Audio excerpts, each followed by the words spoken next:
Assalamualaikum warahmatullahi wabarakatuh. Saya ucapkan selamat datang ibu-ibu dan saya ucapkan terima kasih kepada para peserta yang hari ini sudah berkenan hadir. Hari ini pertemuan kali ini kita akan membahas tentang pengasuhan dan pendidikan anak. Nah, jadi ada nanti sesi itu bagaimana menjadi orang tua yang lebih baik, kemudian memahami perilaku anak, memahami cara anak usia dini, membantu anak sukses di sekolah, dan kemudian panjenengan nanti akan ada diskusi-diskusi dan permainan, kemudian nonton film juga. Nah, dari ibu-ibu ini kira-kira selama menjadi orang tua, kira-kira ibu ini kenapa harus menjadi orang tua yang lebih baik? Karena orang tua yang baik memiliki peran yang sangat besar dalam kehidupan tumbuh kembang anak. Pentingnya sosial support orang tua bagi pendidikan anak supaya menjadi anak yang berbakti. Orang tua perlu memperbarui ilmu yang mempunyai untuk menjadi orang tua yang baik karena dunia yang terus berubah. Oke, terima kasih atas jawaban Ibu tadi yang sudah menyampaikan jawaban-jawaban dan pendapat-pendapatnya. Artinya kita akan belajar bersama bagaimana menjadi orang tua yang lebih baik, karena orang tua yang lebih baik akan membesarkan anak yang hebat. Betul Ibu ya? Oke. Baik ibu-ibu, masih semangat ya? Masih semangat. Oke, saya akan bagi menjadi dua kelompok. Ini kelompok A dan ini kelompok B. Ibu-ibu nanti berunding. Ada dua hal apa yang paling menyenangkan dan hal apa yang paling menyulitkan menjadi orang tua. Nah, silakan berunding. Hal bahagia menurut saya ketika anak saya membuatkan saya makanan, minuman kesukaan saya, dan selalu nurut apabila disuruh untuk melaksanakan ibadah, tidak tantrum ketika disuruh persiapan berangkat ngaji maupun sekolah. Hal yang sulit sebagai saya selaku orang tua, bermain dan permainan anak usia dini yang sudah beragam, tantrum ketika disuruh sekolah atau melaksanakan sholat. Baik ibu-ibu, saya ucapkan terima kasih tadi atas pendapatnya, yang tadi luar biasa sekali. Pendapatnya memang itu betul, dari cara kita menjadi orang tua yang lebih baik, kesimpulannya adalah dengan mengingat hal-hal yang membahagiakan yang dirasakan sebagai orang tua, karena ini dapat memperkuat kasih sayang orang tua kepada anak.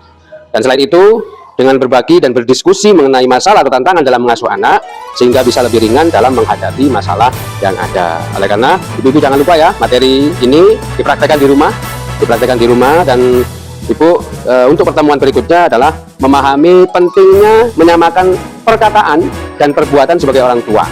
Jadi ibu-ibu sekarang berdiri, ya berdiri. Jadi ini adalah bermain terbalik ya. Ibu-ibu nanti ada satu permainan, ada pegang kepala, ada pegang pundak, ada pegang lutut, dan ada pegang kaki. Ya, jadi oke, mulai dari sekarang ya. Semuanya di posisinya agar tidak mengganggu yang lain. Jadi kepala, pundak, lutut, kaki. Bisa dipahami ibu-ibu? Oke, sekarang ikuti saya ya. Kepala, pundak, lutut, kaki. Lagi. Kepala, pundak, lutut, kaki.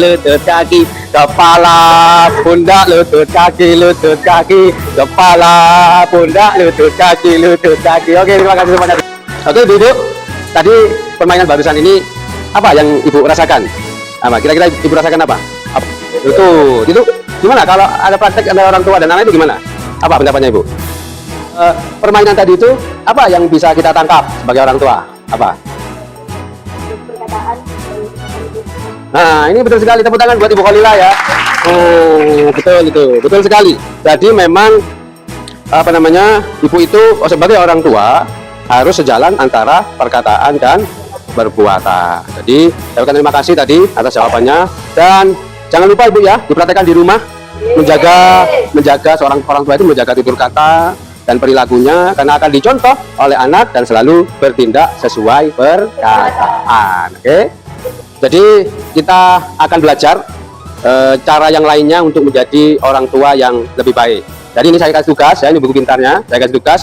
Sampean lihat sisi kanan sampean ini, ibu yang satu melihat yang satu, itu sampean lihat sisi baiknya apa saja, misal mancung atau dia baik hati dan seterusnya gitu ya. Oke, dimulai dari sekarang. Coba tengok ibu yang duduk di kanan sampean ya. Oke, sudah ada jawabannya. Coba sekarang ibu, apa yang sampean lihat dari ibu sebelahnya ini? Orangnya baik, terus suka menolong, terus oke, terus Wah, oke, wes. Sekarang Bu, sama tadi dikatakan baik, cantik, juga menolong. Bagaimana perasaan Anda? Oke.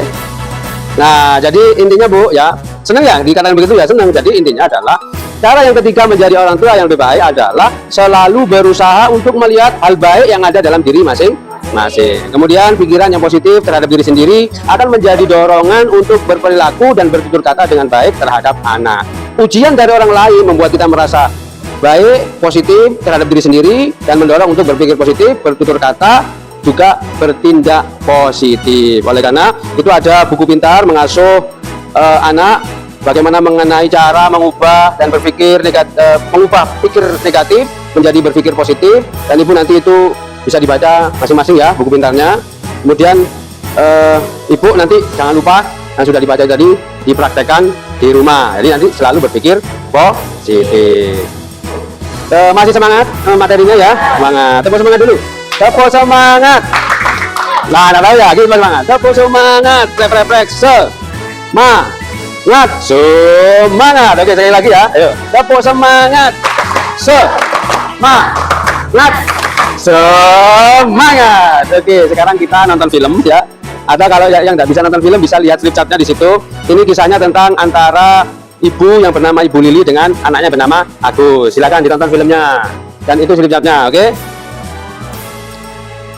Nah, jadi kisahnya di situ bisa dilihat Ibu. Itu gambarannya tadi apa? Bagaimana perasaan Agus? Agus gimana Agus? Anaknya itu. Ya. Jadi Agus ini tadi mau berangkat sekolah, akhirnya tidak semangat, Rono iling-ilingin ibunya di marah-marahi sama ibunya. Terus akhirnya bagaimana perasaan ibu sama Lili? Ya gitu. Jadi kesimpulannya adalah permasalahan ekonomi keluarga tanpa sadar membuat orang tua bertindak kasar dan sering marah kepada anak sehingga menjadi keluarga tidak bahagia. Nah, orang tua perlu menyadari bahwa semua hal yang dilakukan sebagai orang tua akan mempengaruhi anaknya. Nah, oke Ibu, selanjutnya peserta akan juga melihat satu video tayang. Ibu masih semangat ya? Ya. Oke, saya ucapkan terima kasih atas pendapat para peserta. Jadi kesimpulannya untuk video yang kedua itu adalah Ibu Lili telah berusaha untuk lebih sabar, tidak cepat marah dan menunjukkan kasih sayang kepada anaknya. Nah, pada bagian akhir cerita terlihat bahwa perubahan sikap Ibu Lili tersebut berdampak baik bagi anaknya. Nah, Agus dan Ita bersedia mengikuti ajakan Ibu Lili membersihkan air yang tumpah. Oke, kesimpulannya Ibu-ibu, menjadi orang tua yang baik tidak ditentukan oleh berapa banyak jumlah uang atau harta yang kita miliki. Meskipun kehidupan ekonomi sulit, kita tetap bisa menjadi orang tua yang baik dengan belajar mengendalikan emosi. Oke, dan Ibu bekerja sama sebagai tim. Jadi dalam pengasuhan anak juga perlu melibatkan ayah dalam pengasuhan sehari-hari. Nah, ibu-ibu, ini di antara peserta ada orang tua tunggal, bukanlah masalah. Rondo bukanlah masalah, atau dudam bukannya juga masalah. Mereka tetap bisa menjalankan tugas sebagai orang tua. Salah satu yang hadir di sini ada Bapak Supono ya. Bapak Supono ini coba Bapak ini menceritakan apa saja kegiatannya biasanya di rumah bersama anak-anaknya gimana? Apa saja coba diceritakan. Kesimpulan dari apa yang disampaikan oleh Bapak Supono ya. Ini ayah tetap bisa memanfaatkan waktu makan bersama untuk menunjukkan perhatian kepada anak. Membantu anak berusia balita untuk makan, kemudian bertanya dan mendengarkan cerita dari anak, membacakan cerita sebelum tidur, bercerita kepada anak tentang berbagai hal, atau membantu anak menyelesaikan tugas dari sekolah. Sebaik apapun seorang ibu dalam mengasuh anak, kehadiran ayah akan memberikan dampak tersendiri. Keterlibatan ayah dalam pengasuhan sehari-hari secara khusus akan membantu anak meningkatkan kemampuan sosial dan prestasi akademik di sekolah. Nah, sedangkan ibu memberikan dampak secara khusus dalam perkembangan kemampuan emosional anak. Menjadi orang tua yang lebih baik adalah dengan saling bekerja sama, ayah dan ibu saling membantu dalam mengasuh anak. Nah, materi hari ini jangan lupa ibu-ibu ya, dipraktekkan di rumah, nanti berbincang sama bapaknya yang hari ini kebetulan tidak hadir. Keterlibatan ayah menjadi sangat penting, oke? Ibu-ibu, kita bertemu lagi. Jadi sekarang materi langkah ke-6 adalah membuat keputusan bersama dan melaksanakan dengan konsisten. Jadi nanti ada buku pintar dan pemutaran film. Ibu-ibu, jadi sekarang kita berdiskusi tentang cara membuat keputusan bersama pasangan terkait dengan pengasuhan anak. Nah, oleh karena ibu-ibu saya adakah ibu-ibu yang mau memberikan kisah-kisahnya? Ada pertanyaan gini, pernahkah Ibu Kholilah sebagai suami istri ya mendiskusikan dan memutuskan bersama berbagai macam hal terkait dengan pengasuhan anak? Pernah ya? Oke, apa biasanya yang didiskusikan terkait dengan yang kemudian diputuskan oleh suami istri? Apa biasanya? Sekolah. Oh, gitu ya. Oh ya. Oke, saya ucapkan terima kasih atas apa yang sudah disampaikan oleh para peserta. Dan kemudian Ibu, cara keenam menjadi orang tua yang lebih baik adalah ayah dan ibu berdiskusi dan memutuskan bersama dalam hal terkait dengan pengasuhan anak. Jadi dengan cara orang tua memikul beban yang sama dan merasa mendapatkan dukungan satu dengan yang lain. Sekarang kita putar film, ya, oke? Dan juga flip chart, sudah. Dari video tadi itu, setelah kita berdiskusi, jadi Pak Rusli dan Ibu Lili lebih memilih untuk menenangkan Ita dan tidak memenuhi begitu saja permintaan Ita. Mereka juga menyampaikan kepada Ita bahwa mereka akan berdiskusi lebih dahulu dan memutuskan kapan saatnya Ita boleh minum es. Nah, orang tua yang baik tidaklah selalu harus memenuhi semua permintaan anak, namun sebaiknya selalu memberikan apa yang menjadi kebutuhan mereka. Pak Rusli dan Ibu Lili tadi di video berusaha memenuhi kebutuhan Ita, yaitu membujuk Ita agar mau makan, meskipun saat itu Ita menangis meminta es lontong atau es krim. Ya, oke. Oke, ibu-ibu, semakin semangat ya. Untuk langkah yang ketujuh adalah menghindari konflik di hadapan anak. Nah, sekarang kita akan memutarkan sebuah video, ibu-ibu, bagaimana menghindari konflik di hadapan anak. Berikut videonya. Jadi, Ibu, jadi yang bisa kita pelajari dari video tadi adalah Ibu Lili dan suaminya meluangkan waktu untuk berdiskusi. Kemudian sangat penting untuk menghindari pertengkaran di hadapan anak karena anak akan menyebabkan anak menjadi agresif, berperilaku kasar terhadap orang lain, konsentrasi belajarnya terganggu, menjadi penakut dan merasa tidak senang berada di rumah. Orang tua bisa saja berbeda pendapat dalam banyak hal, namun ketika hal tersebut menyangkut pengasuhan anak, maka perbedaan pendapat tersebut sebaiknya tidak ditunjukkan di hadapan anak. Ya, untuk cara yang ketujuh adalah menjadi orang tua yang lebih baik, yaitu dengan menghindari perbedaan pendapat ataupun pertengkaran di hadapan anak. Jadi bagaimana cara menghindari pertengkaran dan perbedaan pendapat di hadapan anak? Ya, berdiskusi, menyepakati bersama pasangan untuk tidak menunjukkan kemarahan dan perdebatan di hadapan anak.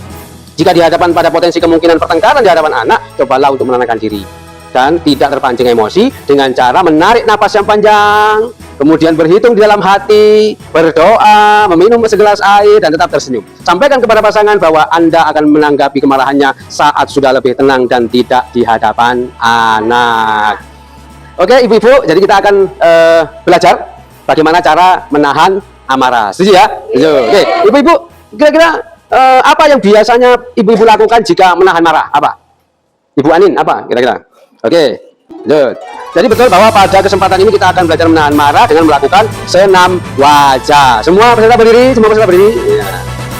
Di antara menahan marah senam wajah itu ada gerakan senyum, tertawa dan tertawa pelan-pelan serta terbahak. Kemudian menunjukkan wajah jelek, terus menarik nafas dalam-dalam dan seterusnya. Coba sekarang kita praktek senyum semuanya. Sekarang tertawa semuanya. Oke. Cukup ya. Oke, ibu-ibu jangan lupa materinya dipraktekkan di rumah ya. Jadi menyepakati dengan suami untuk mau menghindari perdebatan atau perbedaan pendapat dan pertengkaran di hadapan anak. Menahan amarah atau emosi terhadap anak dan suami dengan cara-cara yang telah didiskusikan pada pertemuan ini tadi.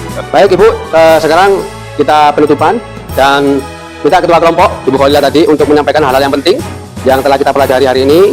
Lalu nanti ditambahkan oleh Ibu Sita dan Ibu Humairo ya. Oke. Dan oke, ada flip chart. Coba Ibu dibuka FC 1A dan 1B. Nah, di situ menjadi orang tua yang lebih baik. Sudah dibaca ya? Oke, jadi saya mengingatkan kembali, mengasuh anak adalah tugas bersama antara ayah dan ibu. Oleh karena itu, ibu-ibu jangan lupa menyampaikan kepada pasangannya apa yang telah dipelajari hari ini ya. Terus ibu-ibu nanti mengajak pasangan itu juga hadir pada pertemuan berikutnya. Jangan lupa suaminya diajak ya ibu-ibu ya. Ya, oke. Ibu-ibu, jadi ini ada buku pintar mengasuh anak halaman 1 dan 2, dan ibu-ibu jangan lupa dipraktekkan di rumah ya ibu-ibu. Nanti saat pertemuan berikutnya jangan lupa buku pintarnya dibawa lagi ya ibu-ibu ya, untuk teman kelompok-kelompok yang lainnya. Dan ibu-ibu, pengasuhan anak di rumah beserta pasangannya sangat penting ya ibu-ibu ya. Libatkan suami dalam mengasuh anak. Oke, terima kasih ibu-ibu. Saya ucapkan terima kasih atas kehadiran ibu-ibu semua, atas kehadiran dan kesediaan ibu hadir di sini, dan semoga ini membawa manfaat buat kita semua. Kita tutup dengan bacaan Assalamualaikum warahmatullahi wabarakatuh.